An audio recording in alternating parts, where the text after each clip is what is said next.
तो दोस्तों ABFRL यानी कि Aditya Birla fashion and retail limited ने अपने क्वार्टर 3 के नंबर को डिस्क्लोज कर दिया है। तो चलिए देखते हैं क्या है क्वार्टर 3 के नंबर्स के अंदर डाटा क्रॉस में है।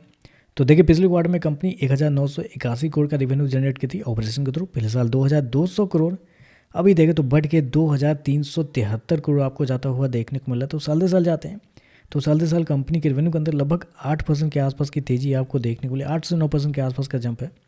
क्वार्टरली बेस पे जाते हैं तो क्वार्टरली बेस पे एक बड़ी तेज़ी देखने को मिली। 20% के आसपास का जंप आपको देखने को मिला है। लेकिन हमें साल दर साल ही देखना है, क्वार्टरली बेस पे हमें देखना नहीं है, क्योंकि इनके जो बिजनेस होते हैं सीजनेबल होते हैं। तो ऐसे में साल दर साल ही देखना रहता है। तो साल दर साल देखें तो कंपनी का रेवेन्यू 8% के आसपास बढ़ता हुआ देखने को मिला है। कंपनी शो किया 2373 करोड़ का रेवेन्यू, जबकि मार्केट का अनुमान भी था 2326 करोड़ के आसपास। तो आप कह सकते हैं जितना मार्केट का अनुमान था उसके थोड़ा सा बेहतर आपको देखने को मिला है, या आप इनलाइन भी कह सकते हैं। चलिए कंपनी के खर्चे क्या निकलते हैं वो देखते हैं, क्योंकि खर्चे ही हर क्वार्टर में सबसे इंपॉर्टेंट होते हैं इस कंपनी के, क्योंकि इसी वजह से कंपनी काफ़ी लंबे समय से लॉस में देखने को मिल रही है। तो देखिए पिछले क्वार्टर में 2362 करोड़ के खर्चे में थी। पिछले साल 2345 करोड़, अभी देखें तो इस क्वार्टर में 2546 करोड़ देखने को मिला है। तो खर्चे देखें तो खर्चे फिर से इस क्वार्टर में आपको ज़्यादा देखने को मिला है। मतलब जबकि इन्वेंट्री में देखें तो कंपनी को 15 करोड़ के आसपास का फायदा हुआ है, जबकि पिछले साल 231 करोड़ का नुकसान हुआ था।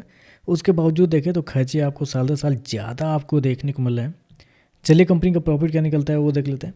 तो बेसिकली कंपनी अभी तक तो लॉस में ही डील करी है। काफ़ी लंबे समय हो गए, लेकिन अभी तक कंपनी प्रॉफिट में आई नहीं है।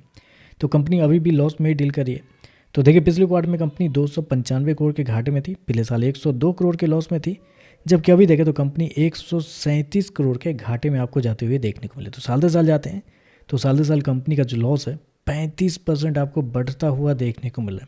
बढ़ता या गिरता है जो आप देख लीजिए, लेकिन कंपनी का लॉस आपको बढ़ता हुआ देखने को मिला। जहाँ कंपनी का रेवेन्यू बढ़ा है तो शायद कंपनी के लॉस थोड़े कम होने चाहिए थे, लेकिन वहाँ पे लॉस आपको बढ़ते हुए देखने को मिला है।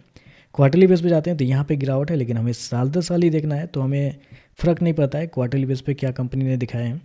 इस क्वार्टर में कंपनी ने 137 करोड़ का लॉस शो किया है, जबकि मार्केट का अनुमान भी था कि कंपनी लॉस में ही रहेगी, लेकिन थोड़ा बढ़ेगा, लेकिन बहुत ज़्यादा बढ़ गया है। 121 करोड़ के आसपास का मार्केट का अनुमान था, जबकि कंपनी ने 137 करोड़ शो किया। तो एक और क्वार्टर कहेंगे जहाँ पे कंपनी के जो लॉस है वो गिरने की जगह पे बढ़ते हुए देखने को मिला, एस्टिमेट से ख़राब देखने को मिला है।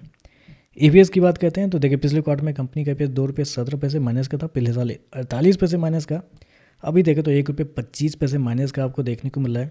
तो आप कह सकते हैं एक और क्वार्टर है जिसमें नंबर कुछ खास आपको देखने को नहीं मिला। मतलब ऐसे बीत गए हैं इस कंपनी की तरफ से एक अच्छे नंबर देखे हुए।